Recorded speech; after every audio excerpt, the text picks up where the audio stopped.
No one could blame Sears for closing stores that are losing money. But Heidi Wood, who used to run 3 Sears Hometown stores in Oregon, says the company pulled the plug on her stores even though they were profitable. Now she and the company are suing each other. They are accusing me of everything from fraud to theft, one ex-store operator says. It's just so wrong. At the beginning of this year, Sears Hometown and Outlet Stores Inc., which has a market capitalization of about $50 million, had 882 stores in the U.S., Puerto Rico and Canada. 130 of them were outlet stores, which sell dinged, reconditioned, and overstock big appliances and lawn equipment. Most of the remainder were under the Hometown brand, modest-sized stores located in rural markets that sell first-quality Kenmore, Craftsman, Die Hard and other goods. In the first quarter, the company opened 3 stores and closed 21 overall, and it plans to have shuttered 120 underperforming locations by the end of the first half. Over the last few years, Hometown and Outlets has been improving its margins despite falling sales by slashing its costs. For the first quarter of 2018, it had a net loss of $9.4 million on sales of $381 million, compared to a net loss of $21.4 million on sales of $448 million for the first quarter of 2017. Lately, the stock has hovered just north of $2. The problem with closing Hometown stores is that most are owned, not by the company but by local franchisees who sell products, most of which come from Sears, on consignment. Some of these small entrepreneurs are not going quietly. Loudest is Heidi Wood, who until June owned and ran 3 Hometown stores in Oregon that she says together generated about $4 million in annual revenue. They were profitable, she says. Sears Hometown and Outlet stores have plans to close 120 underperforming stores. Mark Reinstein, Alamy Hometown and Outlet, NASDAQ, SHOS, is a publicly traded company spun off in 2012 from its perpetually ailing mothership, Sears Holdings Corp. 58% of Hometown and Outlet stock is owned by Sears Holdings CEO Edward Lampert or entities controlled by him. Lampert, a protege of the late legendary Texas steelmaker Richard Rainwater, had large early successes as a hedge fund manager, particularly with investments in parts retailer AutoZone and car dealership AutoNation. On his watch though, Sears, which Lampert merged with then-bankrupt Kmart in 2003, has fallen into what looks like a death spiral.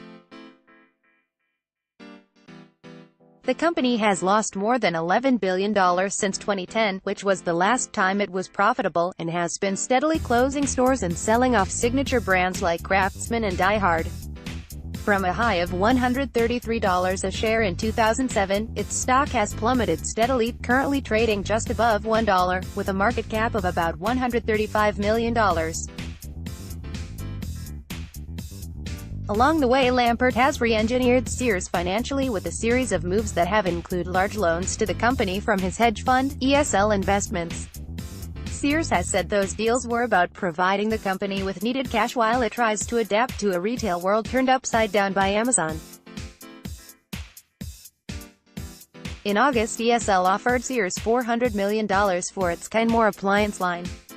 Lampert's critics say the move is another example of his strategy of selling off Sears' crown jewels for cash while positioning himself to be first in line when it comes to divvying up the last of its assets following the inevitable bankruptcy. Last year, Lampert ranked 1,477th on Forbes' 2018 list of the world's 2,208 billionaires. Back in 2016, he came in at 309 on the Forbes 400, before dropping off the list the following year. Forbes estimates his current net worth at $1.7 billion. Andres Jaureguiandres data, Yahoo Finance. Mark Cohen, a former CEO of Sears Canada Inc., who's now Director of Retail Studies at Columbia Business School and is one of Lampert's most outspoken critics, speculates that Lampert intends Home and Outlet to be his lifeboat, a company with a modest but healthy business at its core that could survive what Cohen sees as Sears Holdings' certain bankruptcy. In an email to Forbes, a spokesperson for Sears Hometown and Outlet said company management are not able to proceed with an article about their company if the article also contains information and interviews about Sears Holdings and Eddie Lampert, solely because the two companies are completely separate entities and independent public companies. A spokesperson for Sears Holdings did not respond to a request for an interview with Lampert. Whatever the strategic logic for the store closings, the economic pain has fallen on the people who own them. Late this spring, Heidi Wood says, a Hometown and Outlet regional manager called her and asked her to turn her stores over to the company. She declined, pointing out that she had just signed, at the company's behest, a 5-year lease on a new larger location for her newest and best-performing store in Prineville, Oregon. Soon after, Hometown audited her books and, soon after that, canceled her contract, citing a list of irregularities. Now unable to make her lease payments, Wood appealed to her Prineville landlord, who changed the locks on the store to keep Hometown and Outlet from claiming its inventory until the matter of who was going to take over the lease could be resolved. Hometown responded by suing Wood and her companies for $1.6 million in federal court in Eugene, alleging, among other things, that Wood swindled the company by disguising payments to herself as refunds.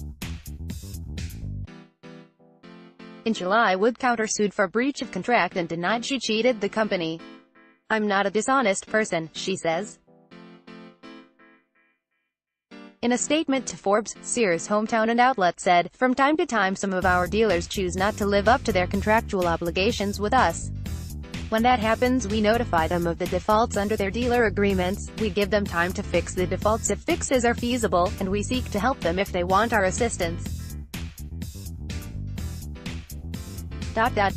If a dealer does not fix the defaults and the dealer agreement gives us the right to terminate the agreement, we will take that action. Heidi Wood, with husband Jeremy, in front of the Sears Hometown store she used to run in Prineville, Oregon. Holly Scholes, Central Oregonian, Pamplin Media Group. Stephen Garden, a director of Y. "They told us they studied the demographics and said the store would do $2 million in sales," he says. Garden says Hometown and Outlet assured him that the dealer had been a top performer with her 2 other Hometown stores. Just days before the scheduled grand opening this May, however, Garden says the dealer called Y. "In all my years in real estate," Garden says, "I've never had a tenant not pay the first month's rent." He says Hometown and Outlet then told him they'd find someone else to run the store, but later said, "We don't want to take over the lease.